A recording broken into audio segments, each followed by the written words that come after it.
Саламатсыздарбы, урматтуу интернет колдонуучулар, Жалбырак ТВ каналынын көрүүчүлөрү.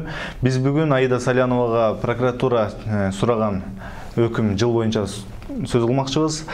Бүгүн Ленин райондук сотунда прокуратура экс башкы прокурор Жогорку Кеңештин азыркы депутаты Аида Салянованы 8 жылга эркинен ажыратууну жана мал мүлкүн конфискациялоону сурады. Биз мына бүгүн ошол Аида Саляновага прокуратура сураган өкүм тууралуу сөз кылуу үчүн студиябызга Кыргыз Республикасынын экс-президенти Роза Исаковна Отунбаеваны чакырганбыз. Саламатсызбы? Саламатсыздар. Биз азыр ошол прокурордун сөзүн угуп алалык, анан көрсөтүүбүзгө кайра улантсак. На основании изложенного просим суд признать Салянову Аиду Жеңишбековну виновной в совершении преступления, предусмотренного частью 4 статьи 304 Кыргызской Республики, и назначить наказание в виде лишения свободы сроком 8 лет с отбыванием в колонии для осужденных женщин с конфискацией.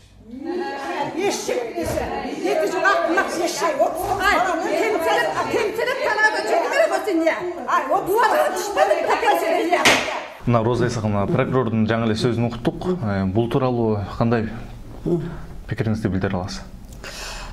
Мен жаңы эле Ленин райондук сотунан келе жатам.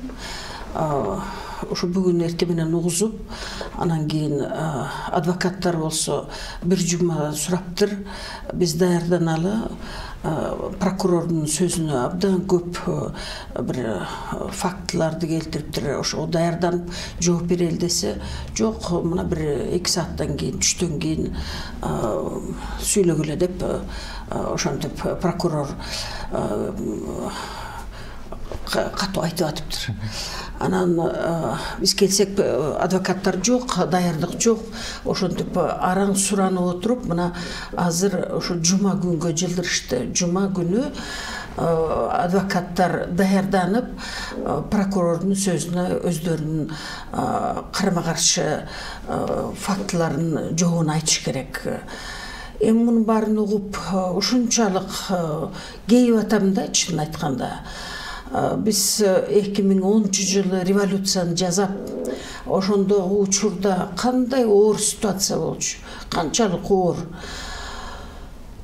Сот, прокуратура абдан бир туура эмес иштерди жазап, милиция баары кошулуп, Бакиевдин иниси ошонун баарын баштап, биз болсо оппозицияда Жогорку Кеңеште 11 эле адамбыз.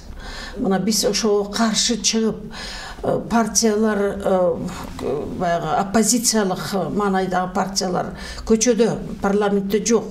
Алардын баары да каршылыгын көрсөтүп, туш-туш жакта ошо түрмөдө отурган оппозициядагы адамдар бар болчу, журналисттер кыйналып атты. Алардын мына аларга зөөкүрлүк жасаган Бакиевдин режиминин фактыларын канча жолу айттык, ал айтылып да мына бүттү окшойт. Биз азыр ушундай эле учурда болуп атабыз. Мына канча кишилерди азыр ушу стабилдүүлүк керек деп, мына азыр болсо канча кишилердин ушу омурткасын сындырып, мына түрмөлөргө тыгып, журналисттерди баарына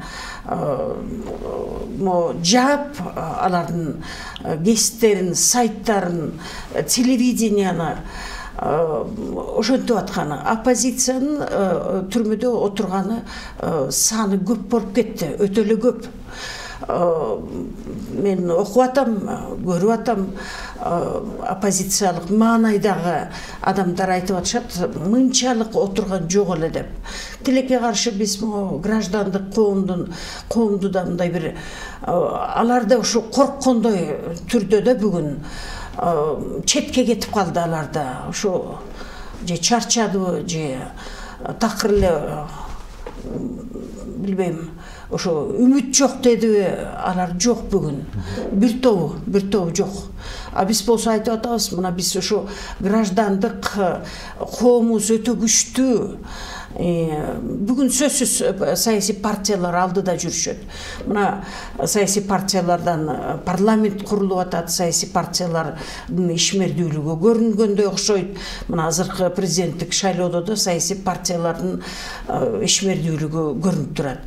Мына сотко келсек, мен ойлойт элем, ушу бу азыркы Текебаевдин үстүндөгү сот, Салянованын үстүндөгү сот бизге баарыбызга комузго көрсөтүп атат. Ошо сот дегендин Акшмалтай такыр чыгыптыр да. Такыр мына. Бул сот дегенибиз ушунчалык мына адилетсиз закон дегенди мына кенебеген. Бул сот чынында бул саясий өчүн алып аткан эле бир буйрутманы аткарып аткан процесс болуп атат. Бұл мындай бір сырттан сот залына келген киши дароо эле ошону көрөт эле, билет эле. Анткени мына ушу Салянованын сотун карап көрсөңүз, бу маңызы, мазмуну эмне деген?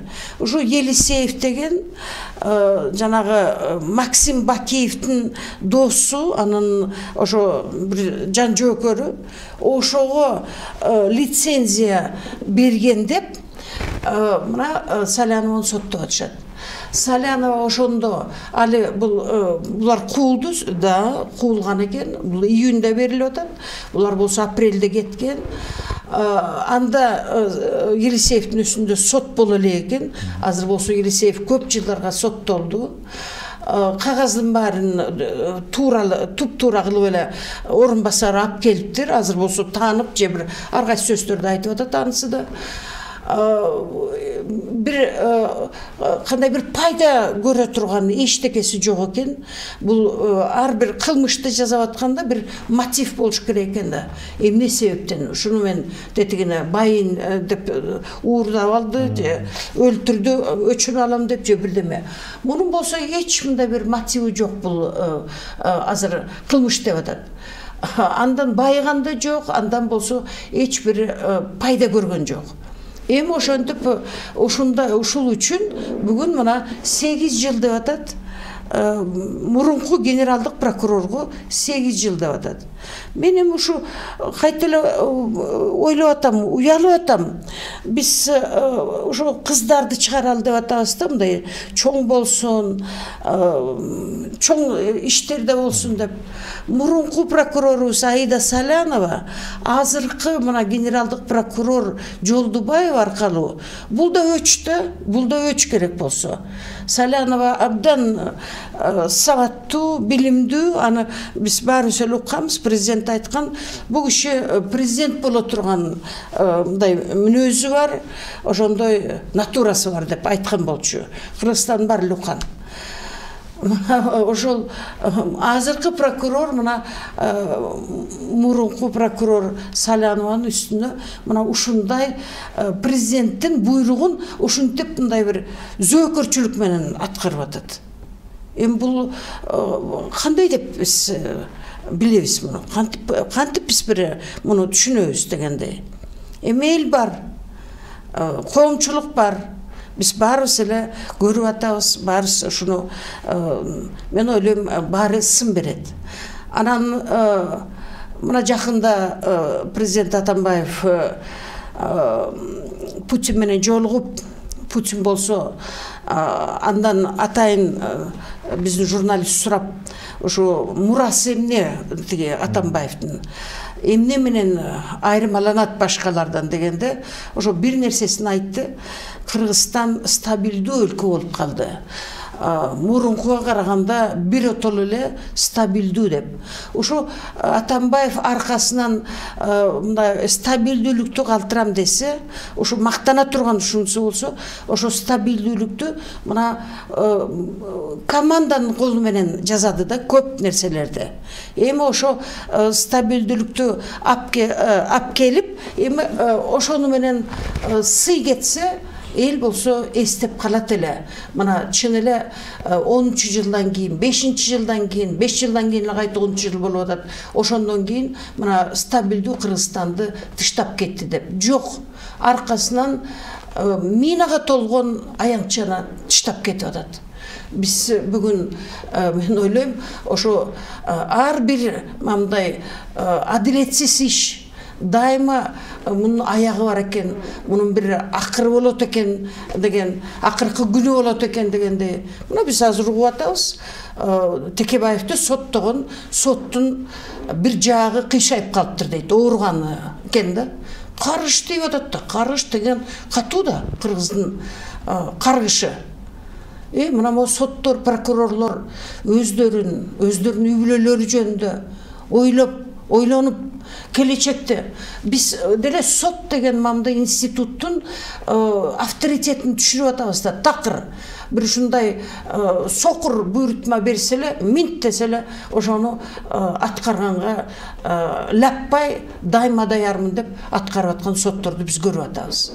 Роза Исаковна, айтсаңыз, Елисеевке лицензия берди деп Аида Салянованы соттоп жатышат. Ошол эле учурда Максим Бакиевдин сарисинде иштеген адамдар бүгүн бийликтин эң жогорку бутагына президенттик гана орун алды да, алар ала элек. Туура. Ошол тууралуу айта кетсеңиз. Туура. Мына кайта эле ушул иштин мындай маңызы бул ошол неме болуп атат да, тиги Елисеев деген. Елисеев деген ким? Елисеев деген чындан эле көп иштерин жасап, көп иштерин аткарып жүргөн мындай бир сабаттуу юрист окшойт. Биз канча иштерди көрдүк. Мына мен дагы бир жолу кайталап коеюн, 44 декретти алып келди Бекназаров, ошол тиги национализация боюнча, улутташтыруу боюнча. Ушунча объекттерин баарын уурдап, алып, тартып алып, ошентип Максим тим эле көп нерсени жайлаган болчу да. Баары эле өзүнүн чөнтөгүн өзүнүн короосуна дегенде. Мына ошонун баарын эле тууралаган мына ушу Максим болгон. Жанагы Мегаком дегенде да, Елисеев. Ушунун неме Мегакомдун иши да ошо Елисеевдин колу менен жасалган иш болуп атпайбы? Болуптур, ушунчалык бу юрист экен, ошого лицензия берилди деп.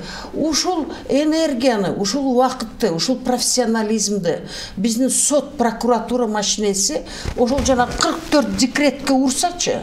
Биз баш аягын таап, миллион деген акчаларды кайтарат элек кой өлкөгө.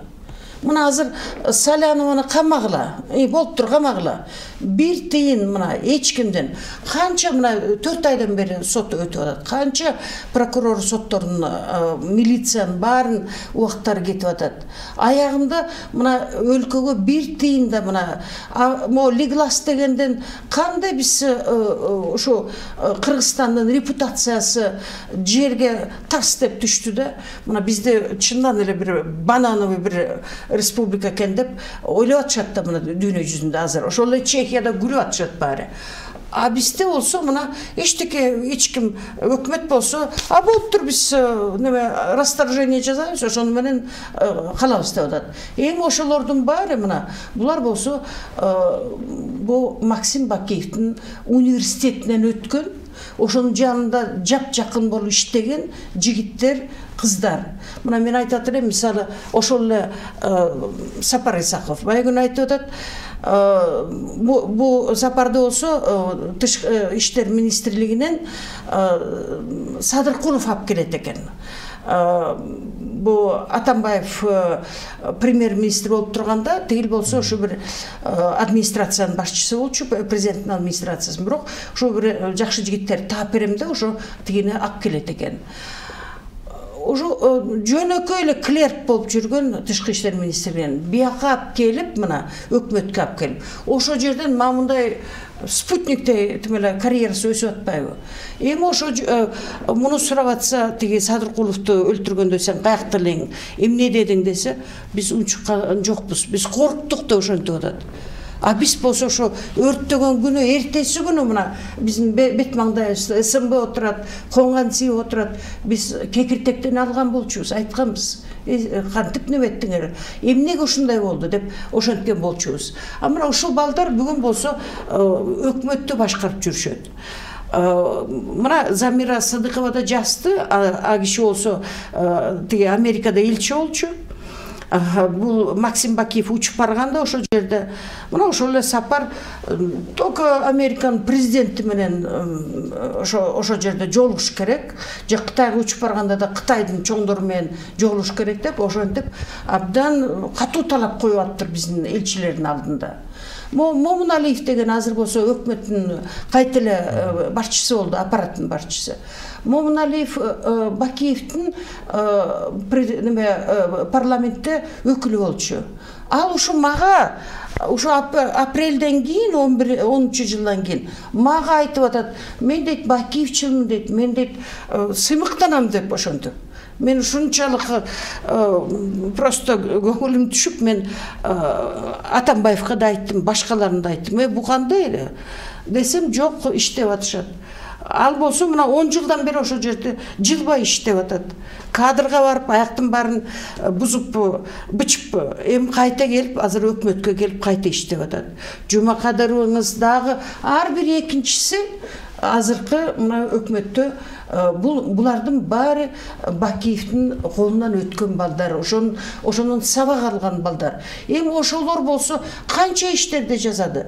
Дагы бир жолу айтып коеюн, жанагы 44 декреттин ишинин ичинде, ошонун ичинде канча биздин Кыргызстан жоготуулары, канча урдоолор ошонун ичинде жатат бүгүн деле. Ошол иштердин баарын бирөөнүндө эч немеси чыккан жок да, мындай бир араң бисмо Азия Универсал банк, ошолордун баарын мындай бир тазалап, ошол банкты болсо сактап, баягы кирин баарын кесип салып, алып салып, ошентип иштерди. Араң мына айда бар болгон кезде ошентип иштеп турдук элек. А бүгүн болсо ошол эле кишилер отурат прокуратурада, билет. Мына тети Гуревич уже азыр түрмөдө отурат Америкада. Ал да айта баштаган болчу. Болуптур, мен айтып берейин деп. Анткени биздин $6 миллион ошол жерде жатат Америкада. Алар айтып атышат, силер ушуну аныктап берсеңер, мына силердики деп, анда биз силерге чыгарып беребиз деп Американын бийлиги айтып атат. А биз эмнеге биз энергиябызды ошол жака чыгарбайбыз? Канча ошондой акчаларды мына биз сотторубуз тола ошондой. Канча соттон биз утулдук. Биздин тишибиз ал жерде мындай бир жетпейт, өтпөйт дегенде. А могу жерде мурунку генералдык прокурорду, билимдүү, сабаттуу, жаш Кыргызстанга ал иштей турган адамды мына ушинтип тимеле сындырыш керек экен да, баягы белинен. Демек мына ушу соттор, мына Атамбаев өзүнүн аркасында, Атамбаевдин аркасында эч реформадан өтпөгөн соттор калып атат, прокуратура, ушулардын баары күч органдары. Азыр биз баарыбыз сак болушубуз керек. Биз азыр ойлонушубуз керек эл. Биз кандай президентти шайлап атабыз? Анткени президенттин мандаты элди тойгузмай эмес. Мына элге келип баары эле айтып атышат, проценттин үстөк пайызын төмөндөтөм, анан тойгузам, анан жыргатам деп атат. Жок, президенттин мандаты такыр башка.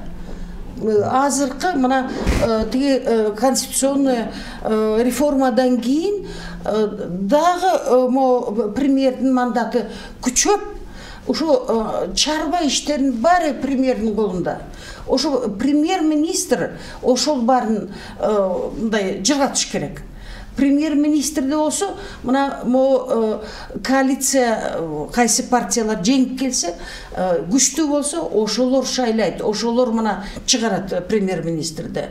Аны болсо президент эч тиешеси жок. Президент биякта өзүнчө, ал болсо мына тике мындай шайлоо менен азыркы ушундай элдин шайлоосу менен келген адам, то есть премьер болсо башкача шайланып атат.